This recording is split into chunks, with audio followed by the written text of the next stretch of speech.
entre eux.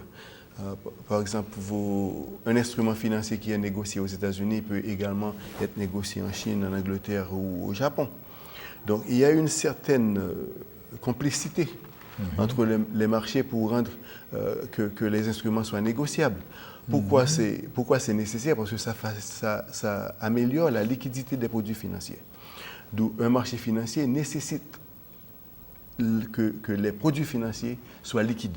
C'est-à-dire qu'un produit financier peut être négocié dans le plus court intervalle. Hein?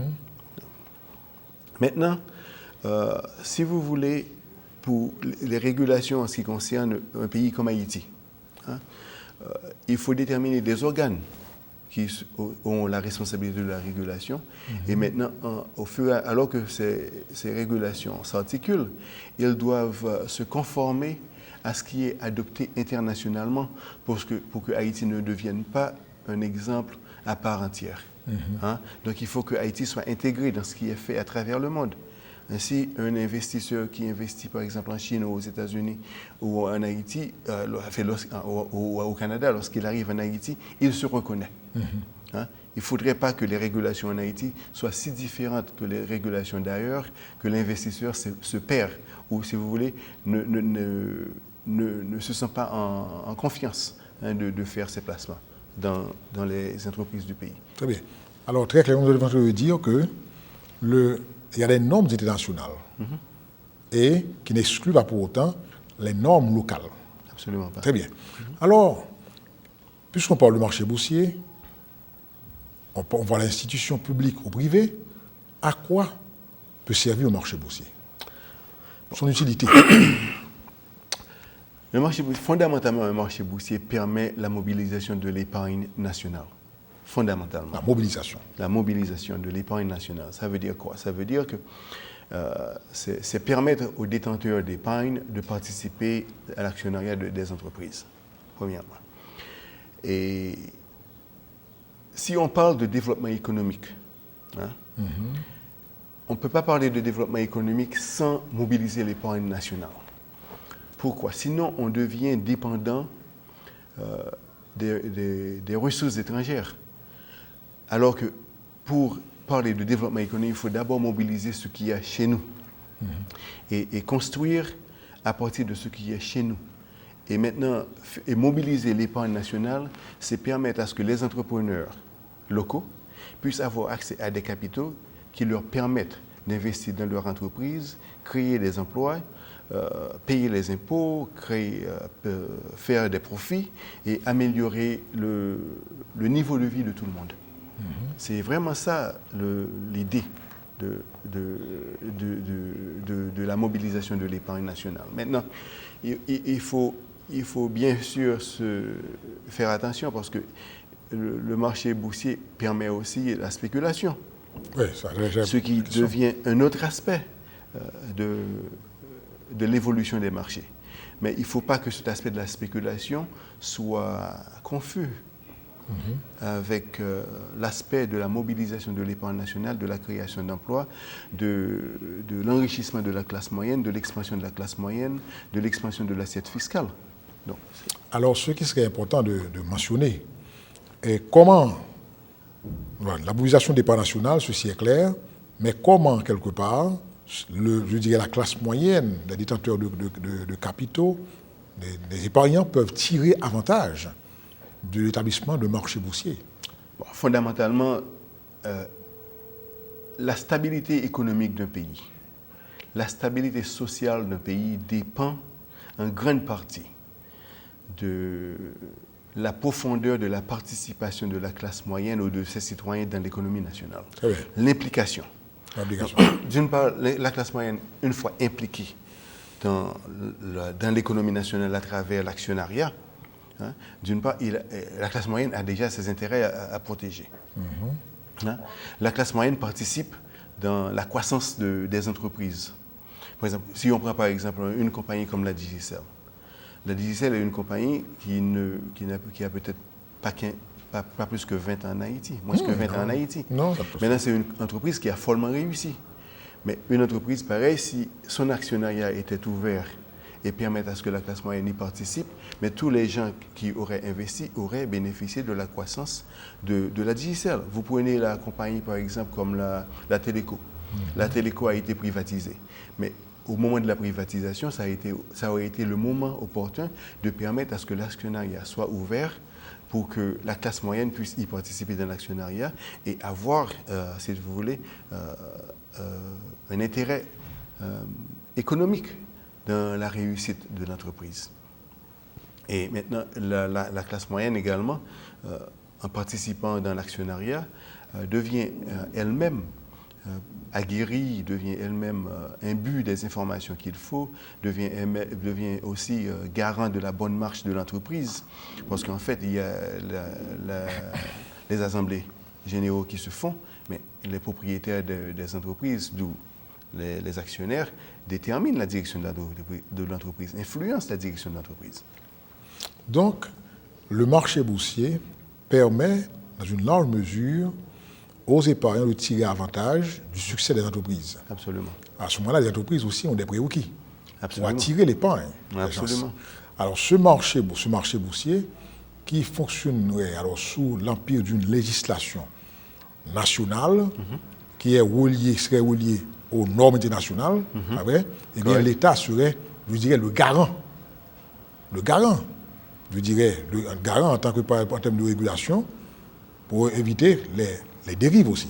Bon, l'État a eu un rôle à jouer, par exemple. L'État a un rôle à jouer en s'assurant qu'il n'y a pas de dérive, qu'il n'y a pas de malfaisance, que les entreprises qui seront cotées à la bourse rencontrent le minimum de disclosures pour qu'un individu puisse évaluer de la validité des informations qui seront fournies et aussi de la compétence de la gestion de l'entreprise.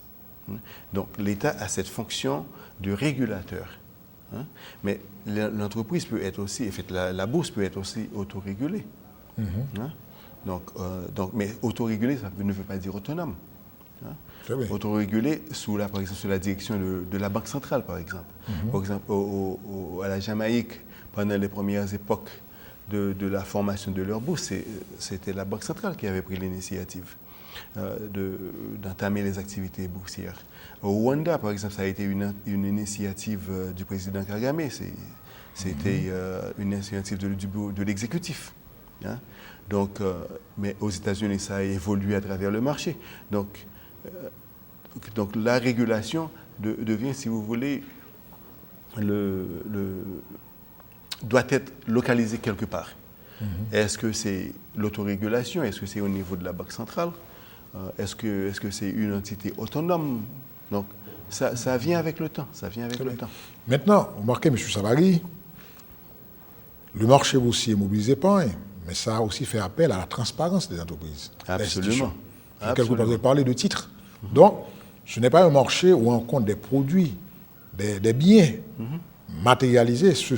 La matérialisation se fait par le biais des titres, des actions, des obligations. C'est-à-dire c'est un papier. Alors, qu'est-ce qui donne la valeur au papier, au titre? C'est la qualité de l'information financière. La transparence de l'entreprise. Alors, c'est de bon temps que vous portiez aussi l'accent sur le besoin de transparence pour l'instauration de marchés boursiers dans ce pays. Absolument. Cela va sans dire que, en fait, si un entrepreneur ou un chef, un capitaine d'entreprise désire attirer l'épargne de quelconque individu. Des tiers. Merci. Merci. Il faudrait que cette personne se décide et prenne la résolution. D'être transparent. Parce qu'en fait, il n'est pas. Lorsqu'on vit dans une économie fermée comme la nôtre, et avec des traditions de 3 livres, de 4 livres, d'évasion fiscale. Très bien. Donc, il faut vraiment. Il faut une volonté ferme de vouloir le faire. Et ceci n'est pas donné à tout le monde. Il y a très peu d'entrepreneurs dans le pays qui ont cette volonté. Et c'est à eux de prendre le leadership, de fournir le leadership au reste. Parce qu'il faut quelque part qu'il y ait le leadership pour amener la vague. Très bien. Alors, vous avez parlé d'entreprise, mais aussi il y a les bons du Trésor. Les bons du Trésor, c'est-à-dire quelque part, l'État aussi, en tant qu'agent économique, peut aussi être intéressé à émettre des bons du Trésor. À ce moment-là, l'État devrait aussi être transparent. Maintenant, les bons du Trésor jouissent quand même de la souveraineté de l'État. Actuellement, en Haïti, je crois, il y a une cotation de 3C, je crois. Je ne sais pas si ça y a eu des améliorations depuis que j'ai vérifié. Mais les bons du Trésor représentent, pour l'État, un moyen de mobiliser le financement nécessaire pour entamer des projets rentables. OK. Parce qu'en fait, faire des levées de fonds, c'est une chose, mais faire des levées de fonds, par exemple, pour investir dans un projet d'ordre social qui n'apporterait pas des fruits, oui, de rentabilité financière pour pour amortir la dette, ça devient problématique. Donc, si l'État maintenant veut s'engager dans l'émission de bons du Trésor, il faut qu'il y ait l'État peut ou se servir de sa garantie souveraine ou de son assiette fiscale comme garantie. Ou par exemple, des agences, par exemple, portuaires, les aéroports, les ports, les autoroutes. Il y a façon d'élargir l'assiette fiscale et faire en sorte que les bons du Trésor, la source de revenus pour amortir ses dettes et payer les dividendes, soit transparente, soit évidente. Très bien. Alors là, téléspectatrices, téléspectateurs, vous suivez la 188e édition de votre émission OCPA Magazine, qui a pour thème marché boursier en Haïti ou bourse de valeur en Haïti, y a-t-il un besoin? Notre invité, M. William Savary. Sur ce, on prend une pause, on vous revient.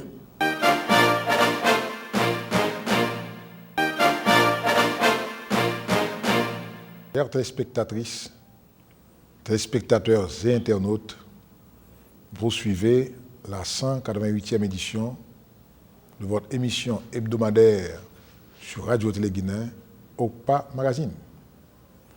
OCPA Magazine a 788e et 8e a pour thème marché boursier en Haïti, y a-t-il un besoin?